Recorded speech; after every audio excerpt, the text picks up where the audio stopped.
Buenos días, Gran Canaria, bienvenidos y bienvenidas a los desayunos de Canal 13 Digital. Les recordamos que nos pueden escuchar a través de la radio, su radio, la 94.8, la frecuencia modulada y, como no, también a través de internet, www.canal13digital.com.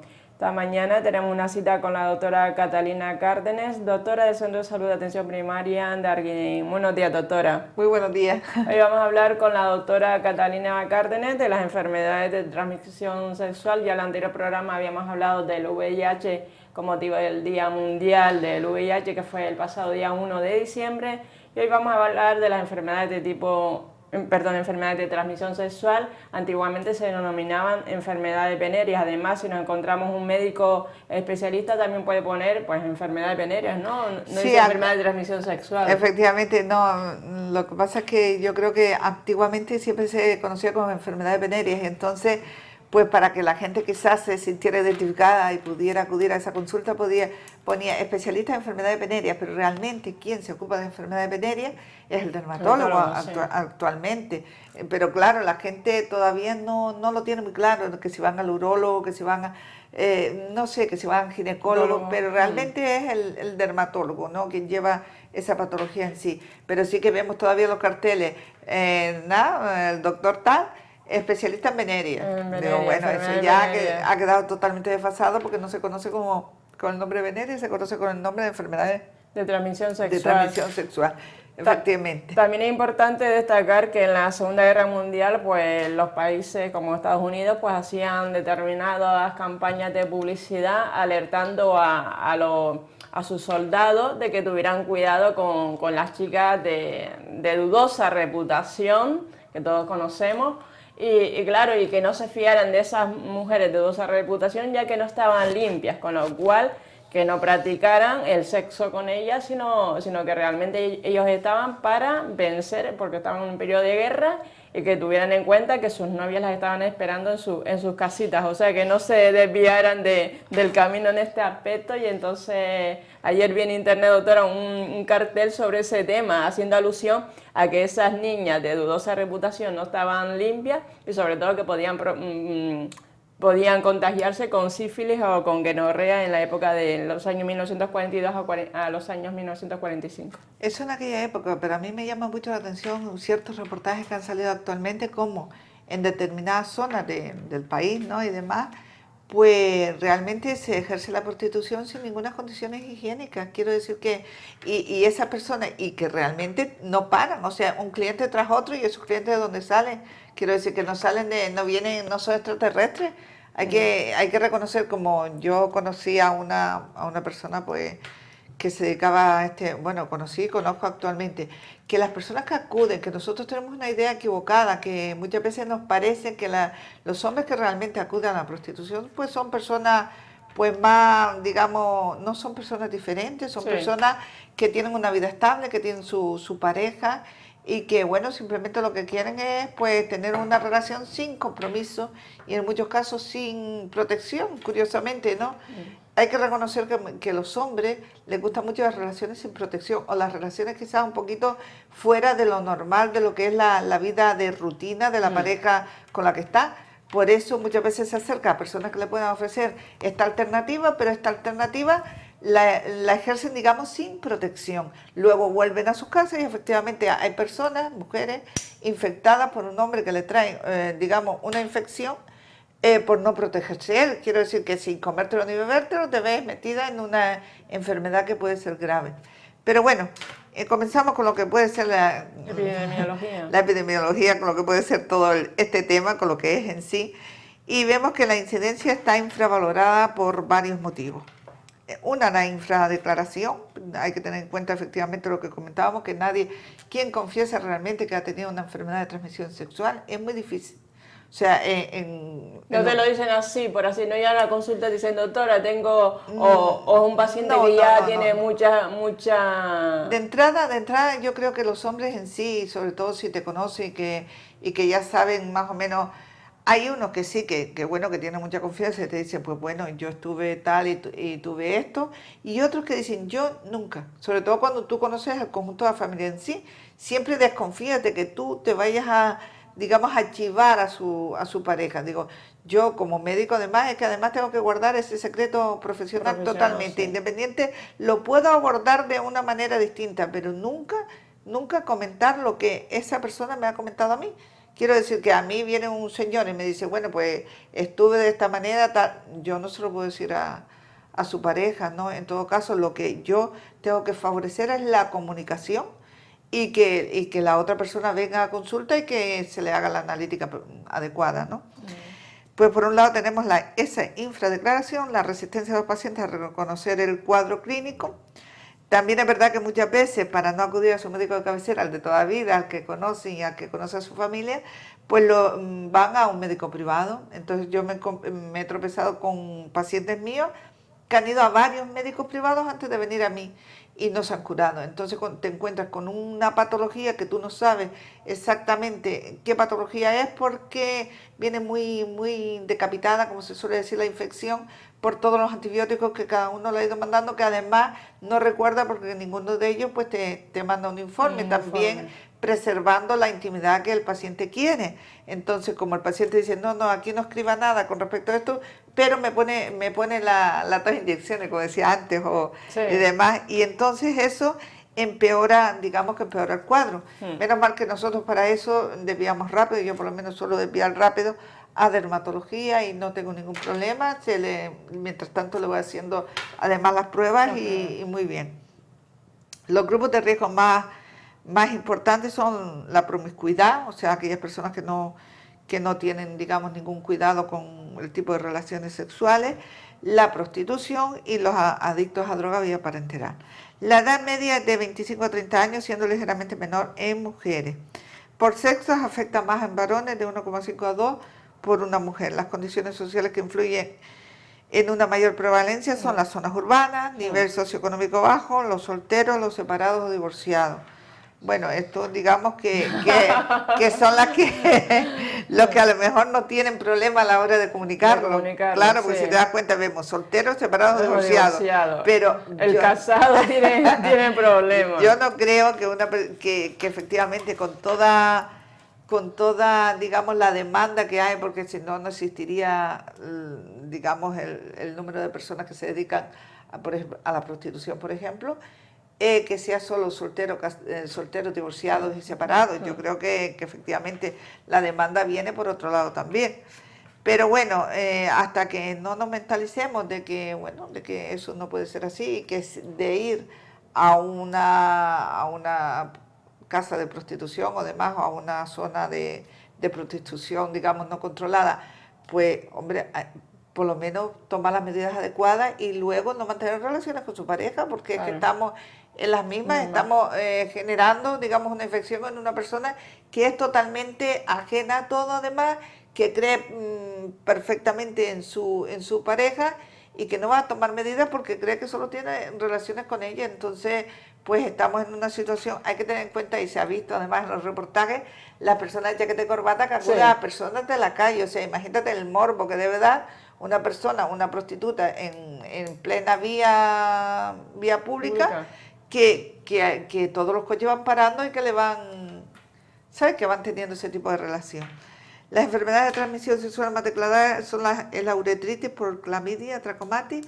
Otra causa frecuente de uretritis o cervicitis son la Neisseria gonorrhoeae, el Mycoplasma hominis y el ureoplasma ureolítico. En pacientes VIH, las infecciones de carácter ulcerado más frecuentes son el chancro blando, la sífilis y el herpes. Hay que tener en cuenta efectivamente eso, que según la patología de base también, porque ya cuando se tiene un VIH, pues hay otras infecciones que se sobreañaden de una manera muy fácil, ¿no? Entonces, debido a lo que decíamos antes, la bajada de defensa, la situación y también el carácter de, digamos, de más promiscuidad quizás, ¿no? Que también puede suceder que una persona contraiga VIH, pero simplemente por eso, por una relación casual, y en muchas ocasiones ha ocurrido en la primera relación que tienen. O sea que es la mala suerte, digamos, que hay ahí. Etiología y mecanismos de transmisión. Los mecanismos de transmisión de la enfermedad de transmisión sexual, según el riesgo, tenemos que de riesgo elevado, con penetración anal receptiva sin protección, penetración vaginal receptiva sin protección, penetración anal insertiva sin protección, penetración anal vaginal insertiva sin protección, y de riesgo bajo pero posible sería la relación con ingesta de semen, el cunilingo, compartir juguetes sexuales, penetración anal vaginal con uso correcto del preservativo, contacto orogenital y oral, felación con ingesta de semen. Hay que, en este punto sí que me gustaría decir que muchas veces creen que por tener un tipo de relación oral con ingesta de semen no se transmite, y sí que tiene, aunque un riesgo bajo, pero tiene riesgo de enfermedades de transmisión sexual y, como dije el otro día, de VIH. Por tanto, es importante que se tengan en cuenta este tipo de prácticas y que, bueno, que cada uno piense en lo que en cada momento está haciendo, ¿no? Que no es que vayamos tampoco a reprimir a la población, ¿no? Por supuesto que no, pero que tiene que para tener este tipo de relaciones hay que tener total confianza en la pareja, y que la pareja tenga, pues, como digo yo, su certificado de calidad, ¿no? Como ocurre el certificado de idoneidad de su médico de cabecera, ¿no? Donde no tiene ninguna enfermedad de transmisión sexual, sin riesgo. En cuanto a las relaciones sin riesgo, pues serían los besos con intercambio de saliva, la masturbación mutua, las caricias, abrazos y masajes, besar o lamer el cuerpo. Y en cuanto a la valoración del paciente con enfermedades de transmisión sexual en la atención primaria, pues es muy importante la anamnesis, como siempre, como digo yo, hay que hacer un interrogatorio inicial, indagar. Los interrogatorios ya, la palabra es un poquito, digamos, peliaguda, porque si tú empiezas a interrogar, efectivamente la persona se te cierra en banda. Se bloquea. Se bloquea completamente porque efectivamente cuando tú empiezas, yo creo que la anamnesis hay que hacerla dentro de lo que es una conversación, digamos. Una conversación, porque si tú empiezas pum, pum, pum, pum, llega un momento que lo que te dice son todo mentiras. Porque es normal, se siente abordado y se siente abordado o abordada y se siente, digamos, presionado o presionada. Entonces la persona tiende a no contar efectivamente aquellas cosas que le han pasado, con lo cual no sirve. Yo creo que, primero, lo más importante, una buena relación médico-paciente, una confianza absoluta, y pensar que el médico no es su enemigo y que lo que vas a buscarle es su bien. Quiero decir que yo siempre le digo a mis pacientes, digo, tengan en cuenta que yo no soy policía, tampoco soy investigador privado, no soy investigadora privada, por tanto, me diga usted lo que me diga, yo, de aquí no va a salir, y otra, lo que voy a procurar es su bien. Como mucho le voy a dar un consejo, pero yo no lo voy a denunciar, salvo que sean cosas, vamos, ya que se salen fuera de lo normal. Pero por cosas así, no, lo que le voy a dar consejos con respecto a su pareja, su tratamiento y demás, pero nunca le voy a ir contra el paciente, nunca, eso nunca. En cuanto a eso, lo que yo decía, hacer una buena anamnesis, indagar sobre los antecedentes personales del paciente, qué enfermedades de transmisión sexual previas ha tenido, así como tratamiento que ha seguido posteriormente, si ha tenido transfusiones, si ha recibido transfusiones, si ha consumido drogas. Este es otro tema que hay que tratarlo con mucho cuidado, porque en muchas ocasiones, teniendo en cuenta que si nosotros hacemos una analítica, por ejemplo, de tóxicos, en orina, y no le pedimos autorización, puede ser utilizado, y puede ser utilizado también por personas ajenas quizás a la propia persona en sí. Quiero decir que la información hoy en día a través de ordenadores es muy fácil de que siga una vía no correcta en muchas ocasiones. Aunque tenemos que acceder al ordenador por muchas claves, es verdad que nosotros, pues, muchas veces, pues, digamos, de la manera más ingenua, viene quizás un familiar y dice, ¿me puede dar la analítica de tal? Es muy típico, dice, no, me dijo mi tía que se le podía mandar el análisis. Y entonces tú dices, bueno, conozco a la sobrina, conozco a la tía, vale. Y tú le estás mandando, claro, cuando tú imprimes imprimes una analítica, la miras y realmente no hay nada, pero eso no es correcto. Quiero decir, cada persona debe ir a recoger su análisis. Es la ley de protección de datos. Quiero decir, los datos han de ser de la persona y no más allá. Y todas aquellas pruebas que nosotros pidamos, independientemente que consideremos un riesgo para la salud pública, tiene que informarse al paciente, y en algunos casos, sobre todo yo pienso que cuando no hay esa confianza en el médico de cabecera, nosotros tenemos que pedir el consentimiento informado. O sea, tú me dejas que yo practique esta prueba, con lo cual no te vas a quejar porque me lo estás autorizando. Y es un bien para ti, un bien para la sociedad, un bien para la comunidad. Por tanto, yo pienso que en estos casos siempre hay que tener mucho cuidado porque luego al final nosotros que estamos velando por la salud pública nos vemos inmersos en una situación de una denuncia y yo creo que no es justo, ¿no? No es justo porque lo único que estamos haciendo es facilitando al paciente que llegue a un diagnóstico de su patología o de su situación, la situación que está viviendo. Por tanto, eso sí que me gusta hacer hincapié. En cuanto a eso, decía las transfusiones que habían recibido, el consumo de drogas por vía parenteral, la prostitución, enfermedades crónicas que pueden favorecer el padecer infecciones. Con respecto a la prostitución, es verdad que muchas personas que practican la prostitución no tienen ningún inconveniente en decirlo. O sea, lo dicen y ya está, no hay ningún problema, lo comunican, sobre todo cuando llevan mucha confianza quizás con el centro de salud donde se mueven. Y no pasa nada, ¿no? Se les hace los controles, se les hace un estudio, se les previene un poco de todo lo que le puede ocurrir, pero no pasa nada en el sentido de que tanto por parte de la paciente que esté practicando la prostitución como por parte de su médico de cabecera, pues va a haber un entendimiento y una buena relación y quizás también un desvío hacia los servicios sociales para integrarlos en un programa de alejamiento de esa situación que no le va a traer un buen fin. Pero bueno, si esa persona no tiene una buena relación con su médico de cabecera, yo siempre le recomiendo que vaya hacia el médico que le inspire más confianza, porque así puede, expresarle el por qué está y dónde está y cómo puede salir de una situación que yo pienso que a nadie le gusta estar ahí, ¿no? Porque está en una situación de peligro. En todos los sentidos, de peligro a nivel sanitario y de peligro social. Por tanto, yo creo que es muy importante todo eso y ponernos...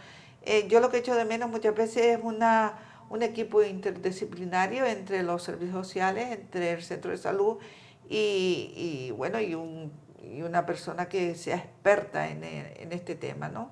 Experta en el sentido de tema de enfermedades de transmisión sexual. Quiero decir que venga de vez en cuando un dermatólogo y explique todos los peligros y demás, o que quizás la propia policía explique los riesgos, los peligros que puede tener ejercer la prostitución en la calle, pues yo creo que es conveniente, ¿no? Es muy importante. Pero bueno, eso de momento no es así y tenemos que contar con los medios que tenemos, que somos nosotros y con la colaboración en el municipio de Mogán tenemos la colaboración de los servicios sociales, que funciona muy bien, yo siempre lo digo, siempre que yo he tenido un problema, llamo y no tengo no me ponen ninguna pega y colaboran directamente con nosotros, ¿no? En cuanto al diagnóstico, hay que ver las características de la enfermedad actual, el tiempo de evolución de la sintomatología, cuánto tiempo lleva.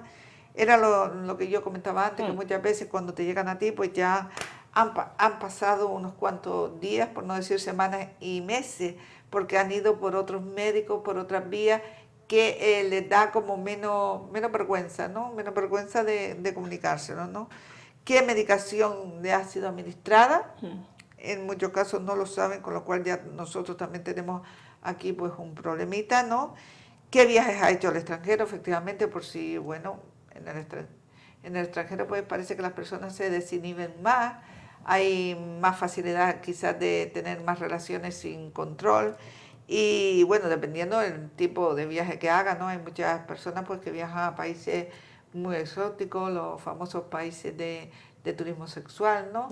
Y entonces hay que preguntarle por estos viajes y por el número y tipo de relaciones sexuales que ha tenido, ¿no? Que ha tenido y que sigue teniendo y por su vida en sí, qué tipo de vida tiene, ¿no? Si tiene una familia, si tiene un círculo, cercano donde puede estar inmerso, una para contaminar y otro para que le ayuden también. Por tanto, muy importante todas estas preguntas, que sí que todo esto te puede llevar mucho tiempo, que muchas veces la gente se desespera porque no tardamos los 8 minutos que nos pone los servicios sanitarios, ¿no? Nuestros jefes, ¿no?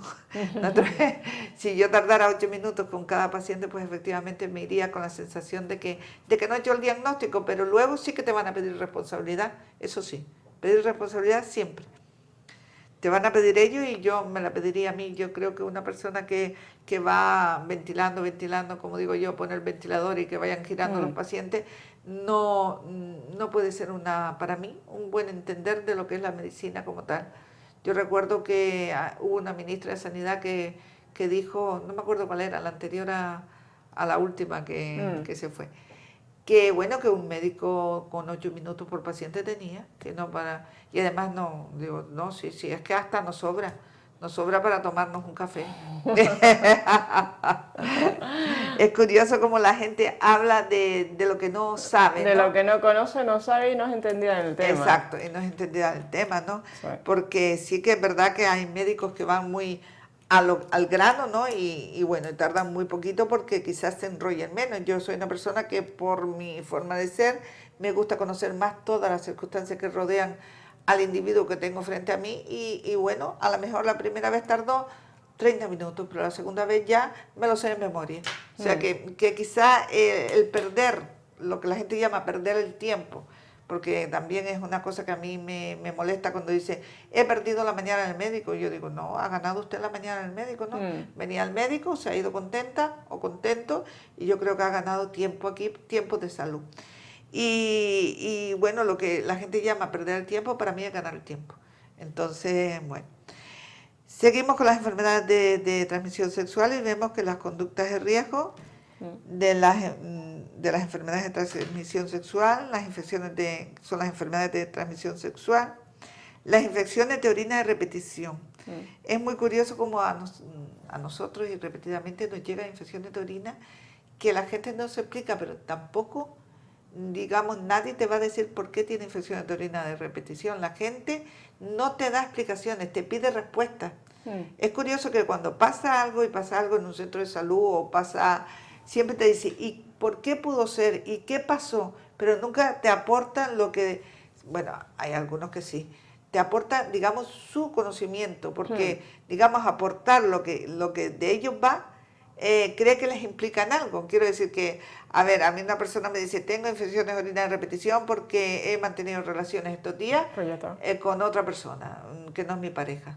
Pues me aporta muchísimo dato, claro. A mí me da absolutamente igual, quiero decir que yo no tengo ahí esa connotación moral de decirle, bueno, pero ¿cómo has podido? Eso no tiene nada que ver conmigo, sino que le voy a investigar qué tipo de patología tiene, tal, y darle consejos con respecto a su pareja. Y ya está, o sea, no es más que eso, hay que tener en cuenta que nosotros estamos educados para eso. Yo por lo menos estoy educada para eso, para no hacer una imagen de la moralidad, de qué, por qué es esto, por qué lo otro, porque yo recuerdo que el otro día alguien me hizo una pregunta muy incisa y me dijo, ¿y si tu hijo llega a ser gay? Digo, pues ya está. Digo, pues bueno, pues nada, es mi hijo igual, o sea, gay, pero hijo mío. O sea, lo que no me gustaría es que fuera una persona que no me lo diga, que se meta al lío, que se contamine pero por lo demás yo es que no tengo ningún inconveniente en nada, porque estamos aquí, los que tenemos hijos y hijas sabemos que algo va a pasar en la vida de ellos a lo largo de, como ha pasado en la nuestra, ¿no? Son cosas normales, ¿no? Que no puede evitar. Sí, que no puede. Pues las consultas recientes al ginecólogo, muchas veces las personas que han tenido enfermedades de transmisión sexual se van a ginecólogos privados, no saben efectivamente ni qué es lo que tienen, ni qué medicaciones...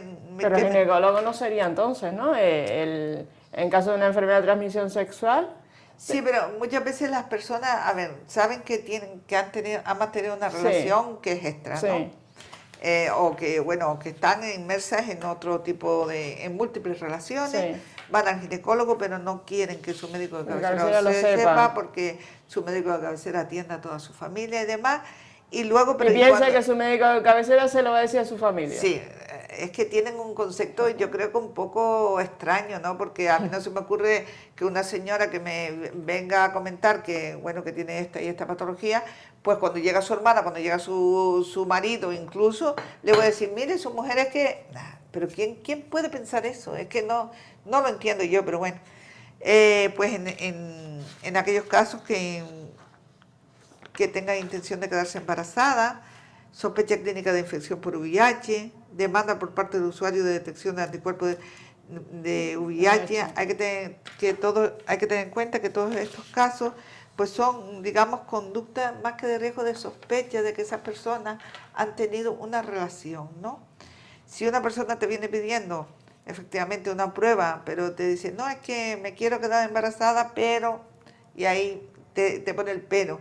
Entonces tú dices, pero ¿qué? No, pero ¿qué? Bueno, pues nada, si se quiere quedar embarazada no hay ningún problema. Y la sospecha clínica de infección por VIH, efectivamente, cuando una persona te pide la prueba, nunca se la niegue, como digo yo, nunca se la niegue porque esa persona probablemente tenga la certeza de que se ha contaminado y entonces por eso te la pide. Demanda por parte del usuario efectivamente de los anticuerpos, deseo de aborto en adolescente, interrupción voluntaria del embarazo, en muchos casos es también porque han mantenido una práctica de riesgo, o sea, una práctica de riesgo y de no deseada en muchos casos, o que, bueno, cosas que le han pasado, ¿no? Pues a continuación de la exploración física vamos a buscar signos compatibles con las enfermedades de transmisión sexual. Vemos que úlceras genitales, adenopatía, ahí sí que es verdad que muchas veces solo unas adenopatías en la ingle hacen referencia a una enfermedad de transmisión sexual que de tiempo de evolución, tratada muchas veces efectivamente por otro sistema sanitario, sistemas no médicos o sistemas privados, sí. Vesícula, verruga, es muy típico la verruga en la entrada de la vagina, que todas ellas se consideran de transmisión sexual. Hay que desviarlas pues efectivamente pues al dermatólogo y hacer hincapié que no puede mantener relaciones sexuales o con preservativo. El prurito genital, el flujo vaginal anormal, quiero decir todo aquel flujo vaginal que no se corresponda con el que normalmente tiene, ¿no? Que te diga, pues es más oscuro, es maloliente, desde hace tal fecha, además lo relaciona bien, desde hace tal fecha, pero no te quiere decir que pasó en tal fecha, porque todavía nosotros, por gracia, por desgracia, el sexo es un tabú. O sea que y es un tabú al comentarlo con su médico de atención primaria, con usted en este caso. Efectivamente, es también un tabú al comentarlo con nosotros, porque no sé, también yo creo que a lo mejor no todo el mundo tiene la misma actitud y a lo mejor tienen miedo que en algún momento pues le han dicho algo o cualquier situación que ha vivido, ¿no? Pues no se debe olvidar que el hecho de estar asintomático, el paciente no descarta la infección tanto de virus de hepatitis B, de hepatitis C, de VIH, de citomegalovirus y de virus Epstein-Barr. Yo sí que, por costumbre, sí que últimamente, pues por lo menos una vez al año estoy realizando pues toda la serología infecciosa.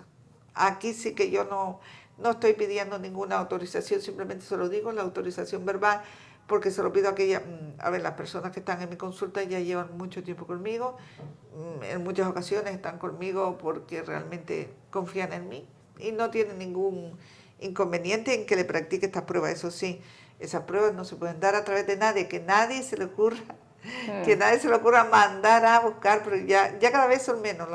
Pero muchas veces dice, sí, que me dijeron que tal, que para que le envíe el análisis. Digo, vamos a ver, no es enviar un análisis, es una analítica, es una prueba que tú tienes que interpretar en el momento que tienes el paciente delante. Y si tú le tienes que decir algo que además puede ser malo, se lo dices directamente. O sea, lo que no puedes es mandarle un papel abierto para que lo lea, vamos, todo el barrio, antes de que llegue a ella o a él. Y cuando llega, ya viene a plantarte la mosca. ¿Cómo es posible que hayas hecho eso? Entonces nosotros somos los que realmente lo hacemos mal. Muchas veces se aprovechan incluso ya no de nosotros, sino de sustitutos. Los pobres, yo entiendo que están a lo mejor por un día, por dos, y se ven un poco comprometidos, ¿no? Dice, a lo mejor es que mi médico lo hace, a lo mejor es que tal. Y entonces tienden bueno, vale, se lo dan. Cada vez quizás menos, cada vez menos porque saben que no se puede hacer. Finalmente vemos que las pruebas complementarias correspondientes, como el test de sífilis, gonorrea, del virus de hepatitis B, se debe tener en cuenta el periodo de inicio de toda la sintomatología.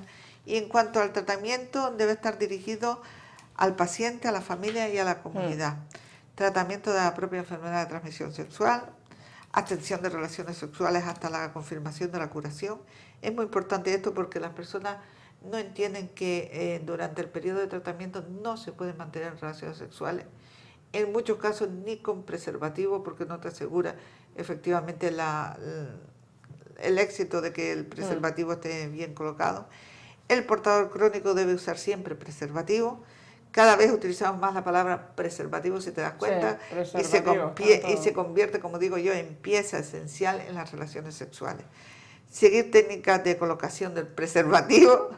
Por eso digo yo que nosotros, quizás dentro de lo que es las enfermedades de transmisión sexual, tenemos que tener en cuenta que hay que educar a la población, una al uso y otra a los jóvenes, a cómo se debe utilizar el preservativo, tanto a las chicas como a los chicos, porque y a que no les dé vergüenza.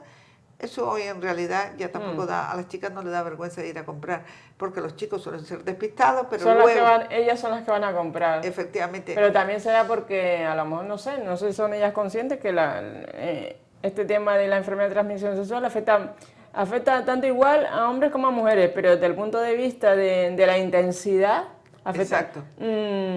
A la mujer le causa más problemillas, más problemas o problemones, sobre todo a lo mejor si está embarazada y no lo sabe. Efectivamente, y también teniendo en cuenta que le puede prevenir un embarazo. Yo tengo muchas pacientes que utilizan el anticonceptivo oral y el preservativo. Y yo le digo, porque a mí me gusta que me diga el por qué, ¿no? ¿Por qué está utilizando estos dos tipos de anticonceptivo, uno tomado y otro de barrera? ¿Pero el preservativo puede fallar? No, que me dice, dice, es que yo me tomo el anticonceptivo, me previene el embarazo, me pongo, se pone el preservativo, enfermedad de transmisión sexual. Exacto, y te lo dice bien. Pues y me sirve de doble barrera también para quedarme embarazada, porque así como antes, una racha de adolescentes que, bueno, sobre todo en Arguineguín y más, que querían quedarse embarazadas, ahora es todo lo contrario, ahora no se quieren quedar embarazadas, por lo menos las que yo estoy tratando, las que conozco, y no se quieren quedar embarazadas, entre otras cosas, porque han visto cómo personas que se quedan embarazadas, las muchachas que se quedan embarazadas muy jóvenes, pues su vida pues se les ve cortada, no pueden salir, no pueden seguir estudiando, trabajar, tienen que, para trabajar se la ven, se la tercian dejando al niño como es con su madre, con su suegra o con su... que después al final la pareja digamos que se divide, ¿no? Porque lo que está claro es que un adolescente no está preparado para tener un hijo, que es verdad que los tiene, y cuando los tienen yo he visto jovencitos que los cuidan muy bien y que me dejan admirada, pero no, si aún así, aunque cuiden muy bien a los hijos, no están preparados para vivir en pareja. Eso sí que no. Yo creo que eso es difícil ya más tarde, imagínate cuando tienen 16 años. Sí. Tratamiento a la familia debe abarcar siempre la información adecuada a la pareja, según la legislación actual, el tratamiento de la pareja, quiero decir que hay patologías de transmisión sexual ahí sí que hay que tratar tanto a uno como a otro, y hay que decirle a la pareja pues que venga, aunque sea de otro médico, que venga a tu consulta, porque si el primero viene a tu consulta, el segundo que también venga, independientemente de que tenga otro médico, porque si ya tú le dices, no, que vaya a su médico, que le ponga tratamiento, ya entonces entra en un círculo que le puede dar hasta vergüenza, y en cambio si viene a ti, como ya has tratado a uno, dice, tenga usted el resto del tratamiento y ya está.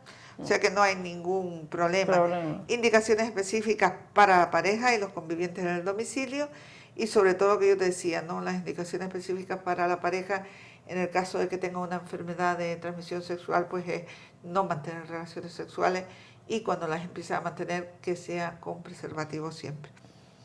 En cuanto a las tareas en la comunidad, hay que difundir los servicios de información sexual, prevención y tratamiento de enfermedades de transmisión sexual. Hay un teléfono de información sexual, desarrollar actividades de prevención y tratamiento de las mismas en programas específicos, como en aquellas personas que tienen los drogadictos, forma joven, atención a personas sociosanitarias de riesgo, casos a derivar al segundo nivel. El segundo nivel sería el especialista, el dermatólogo, el CAE de vecindario, en el caso nuestro, caso de inflamación pélvica, que es lo que se llama EPI, que muchas veces aparece como una especie de dolor, de molestia en el hipocondrio derecho izquierdo, y tiene que ver con una relación sexual sospechosa. Es muy importante un diagnóstico a tiempo, porque en muchos casos van a ser ingresados en el materno con medicación vía parenteral, Y hay que tener en cuenta que si estos casos no se tratan, pues se puede producir una esterilidad. La instalación precoz y eficaz del tratamiento mejora notablemente el pronóstico de enfermedad. Casos de VIH, para usted tratamiento del mismo y programar el seguimiento. Hay que decir que en el caso del VIH el tratamiento es siempre, digamos, no de segundo nivel, de tercero, porque tienen que ir, la unidad de VIH está en el hospital, tanto en un hospital como, si en mi caso yo siempre digo el hospital insular, en la zona sur, y en el hospital Negrín en la zona norte.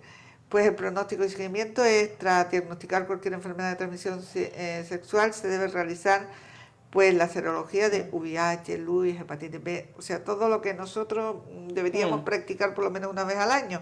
En personas, a ver, todos somos en teoría, en potencia, todos podemos tenerlo, quiero decir que de una manera o de otra, no porque nosotros seamos promiscuos, pero sí nos lo pueden transmitir. El personal sanitario es más fácil porque si te pinchas, que si, bueno, hay cualquier situación donde nosotros podemos contaminarnos. Y para ello, pues yo creo que si una vez al año nos practicamos la serología, pues no pasa nada. Y bueno, en aquellas personas que sí que están, digamos, en un proceso de más difícil o que pertenecen a un grupo de riesgo, pues hay que repetirlo a los 6 meses si el riesgo persiste efectivamente. La serología del LUIS se debe repetir periódicamente en caso de persistir el riesgo. Pacientes con enfermedad de transmisión sexual deben colaborar en identificar a las parejas sexuales, esto tiene tela, para que sean examinadas y observadas durante el periodo de incubación. O sea, yo creo que es muy difícil que cuando tú se te acerca a ti una persona que bueno, que tú le dices, bueno, creo que es una enfermedad de transmisión sexual, después lo confirma, y que te traiga a la pareja con la cual tú mantuvo relaciones, es difícil. Es muy difícil porque por un lado no quieren saber, por otro lado a veces están comprometidos, lo que yo comentaba antes, ¿no? Es un poquito comprometido. En cuanto a las actividades preventivas y a la educación sanitaria, vemos que la prevención primaria en adolescentes, esa es la que nos referimos a las personas que todavía no han tenido relaciones, en el ámbito escolar, en el ámbito familiar y en la consulta de atención primaria. Tenemos que, en el ámbito escolar, pues nosotros lo hacíamos desde el centro de salud. En el ámbito familiar, pues a cada uno de nosotros, padre y madre, nos toca enfrentarnos a este tema. Es un tema difícil porque cuando tú le intentas hablar a un adolescente del sexo y demás, pues en la etapa, digamos, que van a empezar o han empezado ya, se te cierran en banda, o sea, no quieren saber, sobre todo con respecto a sus padres. Y yo creo que es muy importante tratarlo como algo natural, que bueno, que todo el mundo le pasa, o simplemente a mí lo que sí que me da resultado es comentar lo que le pasó a otra persona. O sea, entonces ese niño se siente identificado y te comenta también por miedo. Es como dice, a fulanito le pasó no sé qué, se atragantó con... pues yo también me comí un pescado y tal día ¿Sabes que si tú le haces un símil de lo que puede ser, el niño ya salta solo, ¿no? Porque el niño o la niña, me refiero al niño en general. Y bueno, por otro lado, en la consulta de atención primaria, pues tenemos que hacer una prevención individual, que esa para mí es más sencilla porque cuando tú tienes un niño delante, ya como tú eres más autoridad, es diferente, porque nosotros con nuestros hijos no somos autoridad. Quiero decir que deberíamos serlo, pero muchas veces no lo somos porque ellos nos ven a nosotros pues como parte de su círculo, como más y como, digamos, como personas que no se les puede decir la verdad. Entre ellos forman sus propios grupos en la adolescencia y dicen, no se lo digas a tu madre, no se lo digas a tu padre, no tal. Y en realidad todo eso es digamos, un error completo, pero bueno, que eso lo van descubriendo a medida que van pasando los años. En cambio, en la consulta de atención primaria, cuando tú tienes un chico delante y le preguntas, ¿tienes relaciones? ¿Cómo las tienes? Te contesta perfectamente. Y más cuando no están sus padres delante. Sus padres delante. Lo que pasa es que sí que es verdad que la edad, digamos, legal para que tú puedas estar hablando de estos temas con un niño en una consulta son los 16 años. O sea, la edad... tenemos que hablar de las enfermedades de transmisión sexual, pero también de aquellos embarazos no deseados. En las adolescentes sin parejas estables, la mejor forma de prevenir las enfermedades de transmisión sexual y el embarazo es la abstinencia o las prácticas sin Sin coito. coito. Si se inician en las relaciones sexuales debe ser después de los 15 años y siempre tener en cuenta el uso de preservativo. O sea, es muy importante que o bien si tienen relaciones o si salen con chicos que no mantengan relaciones sexuales como tal con penetración, y si ya las tienen, pues que sea siempre con el uso del preservativo. En cuanto a la educación sanitaria, reducir el número de parejas sexuales, bueno, cómo explicarle pues a los jóvenes que bueno, que deben mantener una relación de pareja estable cuando nosotros ni siquiera pues en la vida adulta a veces no es posible por una serie de circunstancias. Entrenar medidas de protección en las relaciones sexuales con personas de riesgo, evitar relaciones que faciliten los traumatismos en mucosa rectal, usar preservativo. Y bueno, lo más importante yo creo que es que hasta hace poco demás pues acudían a los institutos y demás a enseñarle tanto a niños como a niñas cómo se debía colocar el preservativo. Y además se repartían preservativos por parte de los de los servicios sociales de los ayuntamientos y demás, sobre todo cuando venían fiestas como carnavales y Sí. como fiestas como ahora, como viene una fiesta de fin de año, que las parejas o los niños se desinhiben más y claro, hay niños que piensan pues que a mí no me va a tocar, yo no me quedo embarazada, pero sí que se pueden tanto quedar embarazadas como, digamos, contraer una enfermedad de transmisión sexual. Que luego se pueden, más tarde, el mes de enero, como digo yo, es el mes de los arrepentimientos. En todos los aspectos. Y ante cualquier duda, doctora, acudir rápidamente a su médico de atención primaria. Efectivamente, acudir a su médico de cabecera del momento que tenga ese... Que nos tienen que ver como amigos. Algún síntoma, porque por ejemplo también el papiloma humano también se presenta también en forma de verruga, entonces claro, tienen que hacer una prueba y después ya si te hace la prueba del Papa Nicolau, esa Papa Nicolau, sí, la citología. Hay unas alteraciones y ya pues puede indicarte que tengas algún temita de esto. Efectivamente que yo he visto chicas muy jóvenes, de menores de 18 años con afectación por el virus del papiloma humano y bueno, una porque no se han puesto la vacuna o porque no existía la vacuna en ese momento. Sí. Y otro porque simplemente porque les ha tocado, quiero decir, porque han mantenido relaciones y como yo digo, es como el virus del ébola, el virus del VIH, nadie lleva en la frente lo que tiene. Entonces hay que prevenir siempre para poder evitar estar contaminado, por tanto para mí es muy importante. Y en cuanto a la prevención, optar por una conducta sexual segura, tener pareja única o practicar sexo seguro, la utilización del preservativo y la píldora. Yo creo que lo de la pareja única es una utopía, quiero decir que, y más siendo jóvenes, pues normalmente pues van cambiando porque se van conociendo, a lo mejor no le conviene a una persona, cambia para otra, pero eso sí, es muy importante usar medidas claro, que tú a él no lo conoce. Exacto. Ni él a ella tampoco, porque a lo mejor ella también es una... Claro, tiene entonces, una actitud... Claro, a lo mejor llega un momento donde todos se mezclan con todo. Prácticas de riesgo. ¿No? Con prácticas de riesgo y no digamos ya después a lo que yo me refería, ¿no? A los mayores cuando ya tienen prácticas de otro tipo. Quiero decir, prácticas con personas que se dedican al mundo del sexo previo pago. Previo pago, por decirlo así, previo pago.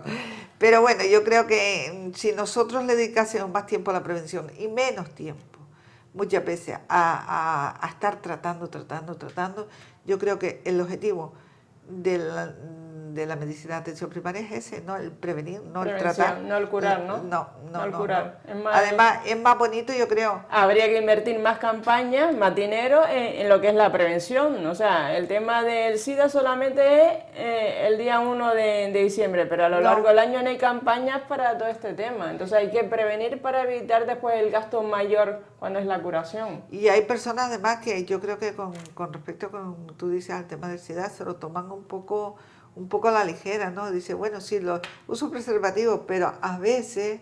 Se me olvida. A veces, ¿cómo lo puedo controlar? ¿Cómo siempre puedo controlar? Sobre todo me refiero en parejas homosexuales que ya, saben a lo que van. Quiero decir que ya son personas que mantienen relaciones de forma aleatoria y que con desconocidos y que no saben lo que tienen. Hay que tener en cuenta que nosotros tenemos aquí pues mucho tránsito de personas que vienen aquí, pues a veces, en este caso sí que vienen como turismo Como sexual, sexual. porque de hecho hay complejos en el sur que efectivamente se dedican única y exclusivamente a turismo sexual de gay.